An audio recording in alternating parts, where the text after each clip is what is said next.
Welcome back to the channel, everybody. As you guys can see from the title, today we're going to be going over my top 5 quarterbacks coming into this year's NFL Combine, really, because I'm sure this list is pretty much going to move more than likely, but we're going to pretty much just be ranking top 5 heading into Pro Day. Right now, we're at the pretty much end of December. It's about to be December 30th. So no Nussmeier, no Alar. Those have been for sure guys that are going to be heading back to college. But we are going to have some familiar first round favorites for some of my mock drafts. And we're also going to have another quarterback that I really haven't mentioned, honestly, at all whatsoever on the channel. So it's going to be very fun. Again, be sure to leave a like. And if you aren't already, make sure you hit that subscribe button. Again, be sure to hit the comments as well, as it does help me boost the algorithm. But with that being said, let's go ahead and jump on into my top 5, starting with Notre Dame quarterback Riley Leonard.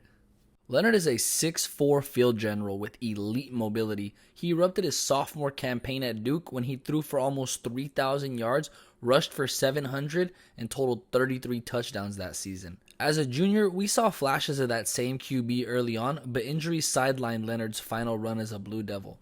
For his senior campaign, he transferred to Notre Dame, where Leonard elevated his stock and shown scouts plenty of NFL-ready traits in his game. Mechanically, he's got a solid throwing motion that needs small refinement, but great footwork in the pocket, showing off the ability to climb and escape the pocket with ease on tape. His track background has been evident, as we have seen Leonard kick things into high gear on the run, having a career 34 rushing touchdowns. He stands tall in the pocket and makes reads that show off his high IQ, along with solid ball placement and a decent accuracy on all 3 levels in the pass game. A 6,000-yard career passer at still age 22, the blend of size and speed that Riley has makes him a decent NFL prospect who can potentially see himself as a starter with a bit more development. Right now, I can see Leonard as a day 3 kind of guy, borderline day 2 at the back end. Just really depends just how desperate teams are going to be for quarterbacks in this year's NFL draft class. But again, as of right now, I can comfortably say Leonard is my number 5 quarterback going into this year's NFL Combine, at least. Alabama's Jalen Milroe is going to be my number 4 quarterback in this year's draft class. And at the time of this video, he hasn't declared for the draft, nor has he announced his return back to Alabama. But I do think it is a very strong possibility. Be sure to check my short as to why. Now, in the case that he truly does declare for this draft, I believe Milroe has the traits to be a first rounder. However, I don't think he's worth a first round selection.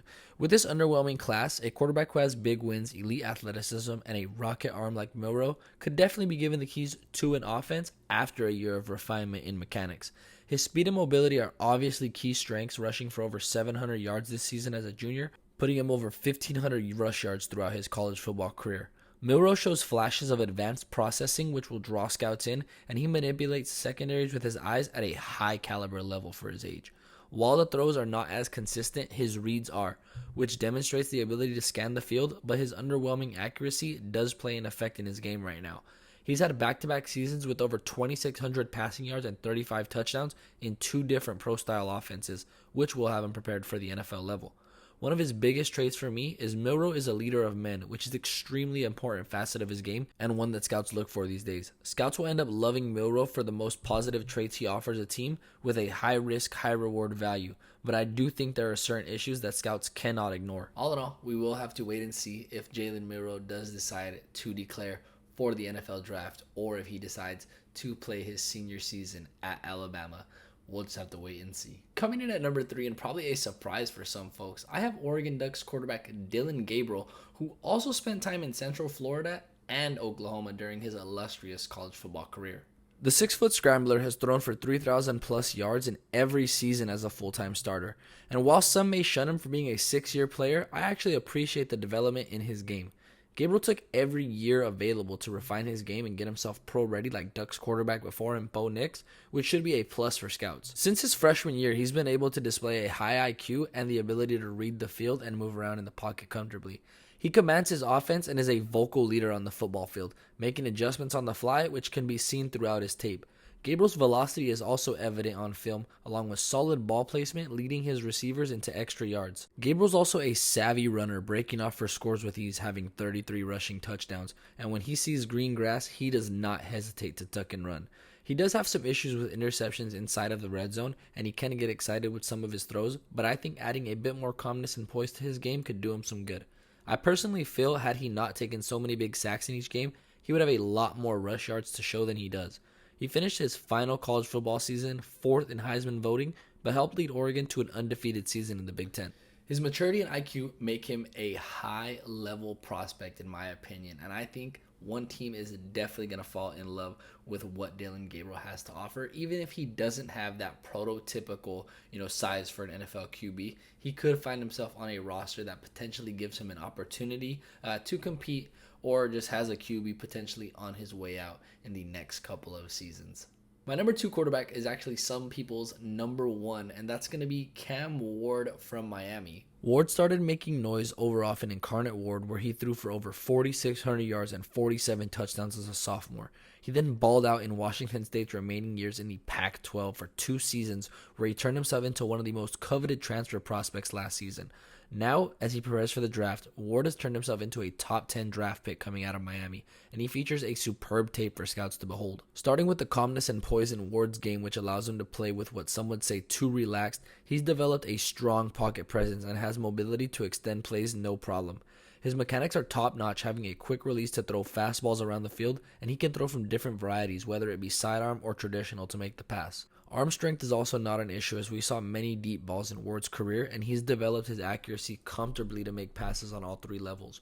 While some may knock Ward for being a 5-year player, I love the development that we have got to witness compared to most quarterbacks who leave after 2 to 3 years and do not pan out. His only knock would be ball security, as he had logged 30-plus fumbles in his collegiate career. Outside of that, though, Ward can start on a team next season, no doubt. With a 6'2 frame and every mechanical trait to be a prototypical NFL quarterback, I do see Ward transitioning well to the NFL. While he may have some rookie bumps in the road, I really do think that with the right coaching tree around him and, again, just the right fit, Cam Ward can be a starting quarterback next season for sure. Which leaves us to number 1, and pretty much a no-brainer. I mean, if you guys have seen my mock drafts, you know how I feel about Shadur Sanders, and he's not just my number 1, he has a lot of scouts number 1. So the Colorado Buffs quarterback, who spent 2 seasons at Jacksonville State, totaling 70 pass touchdowns and at least 3,200 yards in each year, showing us the arm talent and ability to scan the football field early. He then transferred out to Colorado, of course, to follow Pop's Deion Sanders, and everyone's biggest question was, well, how well is his game going to translate to a better level of play? And his first season, it wasn't beautiful, but it sure was pretty for Shadur, having a 27-3 touchdown to interception ratio in a season where the Buffs went 4-8. We also got to see Shadur lead and develop that year into a better quarterback before his final season of college football. As a senior, Shadur showed everything a scout wants in a quarterback prospect, including a bit more mobility than previous years, even if his legs aren't a big wow factor to his game. From the processing skills, the leadership, and poise in his game, he had it all. His accuracy on all 3 levels is sound, and his quick release will translate neatly to the league. While I do think Sanders needs to take less sacks and throw the ball away more, he still threw for just shy of 4,000 yards and had 35 passing touchdowns and 4 on the ground as a senior. Just based off tape alone, Sanders gave scouts a lot to look at, and honestly a very good reason to select him top 5 in this year's draft. With that being said, that is going to be my current top 5 list right now. Again, it is subject to change, but feel free to leave me some comments. Let me know who you think is missing, who you think is too high or too low. There is a chance that we see a drastic change after the Senior Bowl. Chance we don't see any change at all. We will just have to wait and see. Until then, be sure to hit that like button. I will see you guys next video. Peace.